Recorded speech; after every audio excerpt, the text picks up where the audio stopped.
Okay, I'm about to get started on my project this afternoon, and I'm going to plant 4 blueberry bushes. And so what I have here is some peat moss and some potting soil, my weed block right down there, and some landscaping pins. And I'm going to pop these in the ground. Of course, that makes it sound easy. This is a hard clay ground that is not in good condition, so I'm going to probably spend 2 hours digging holes. But at any rate, I'm going to dig my holes twice the size of the pots that the blueberries are in. And these are just some I picked up at Home Depot. And I think these were last season's blueberries. So they're going to be very root bound. I hope they come back okay. They're on clearance. So they're probably 3-year-old blueberry bushes. So I picked them up. I think they were like $6 a piece or something. So I got 3 different varieties. I bought Elliott, Patriot, and Blueray. And if you know much about blueberries, you have to have different varieties so they will cross-pollinate, and you will get double the yield and double the size of your blueberries if you were to as compared to just growing just one variety. One thing to be careful of when you're purchasing your blueberries, especially when you're purchasing the different varieties, is you want to make sure that they are the same season or that seasons overlap. And what I mean by that is you have 3 seasons with blueberries. You have an early harvest season, you have a mid harvest season, and you have late season for harvest. So these will overlap. I have 1 early, 2 mid-season, and 1 late. So I should get some cross-pollination between all of them, and that's what I'm hoping for.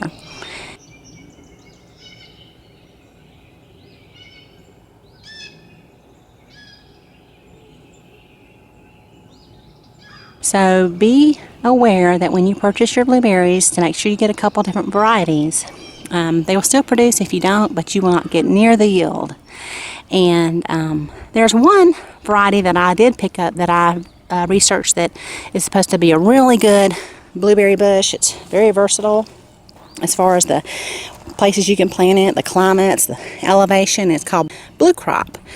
And I think you can plant that with a couple of different blue crops, and then it does fine. You don't have to plant it with other varieties. So if you see some of those, you might want to pick them up and try them. This is the first year I've tried it. I can't, say absolutely that it's a good bush, but from what I've read about it, it's great.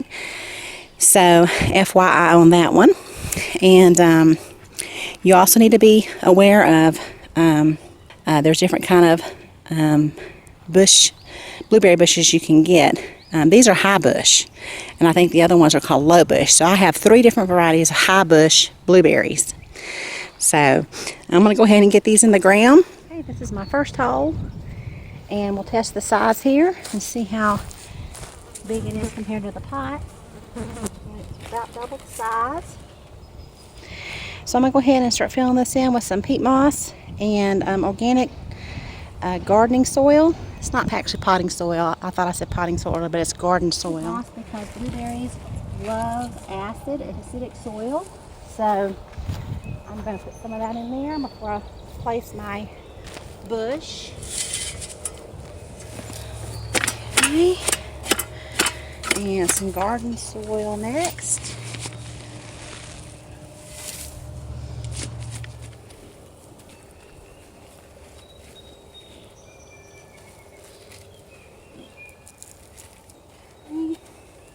Let's see the depth now.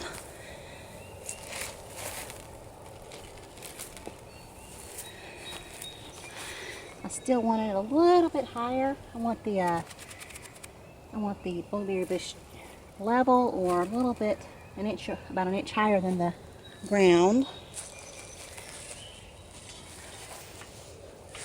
I'll use a little bit of the clay, just a tiny bit of what was already in the soil.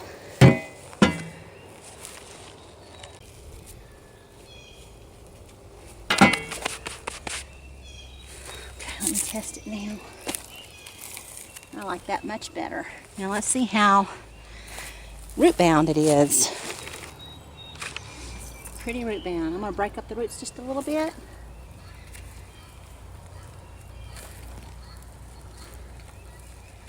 I'll actually cut them.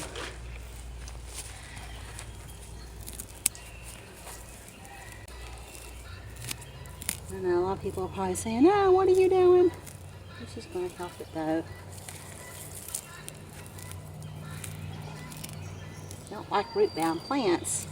They are not happy when their roots are just compacted all together and they have nowhere else to go. Okay, now I'll finish filling it in.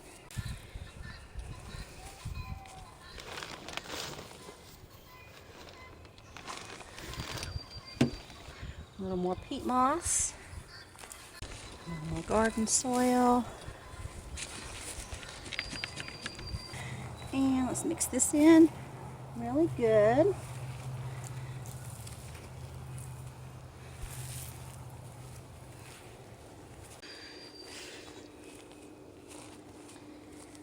I'll mix in a little bit more of the native soil, just a tiny bit. And I like to leave my tags on so I know how my plants are doing and which ones do well and which ones don't. So it might not look that attractive in a landscape, but that's what I prefer to do. Alright, 3 more to go. Okay, I finally have them all in the ground, and I spaced them so that I wouldn't have to put the weed block down. We should be able to get our lawnmower in between the bushes and have a little aisle space. At first I was thinking I wasn't going to have enough room to put the lawnmower through there, but with the push mower we shouldn't have a problem. So that saved me a step of putting down weed block. Now I'm just going to take off the big tags on there. I'm going to leave the identifying tags and like the little yellow tag over here, and then I am going to put a little bit of mulch down around it too.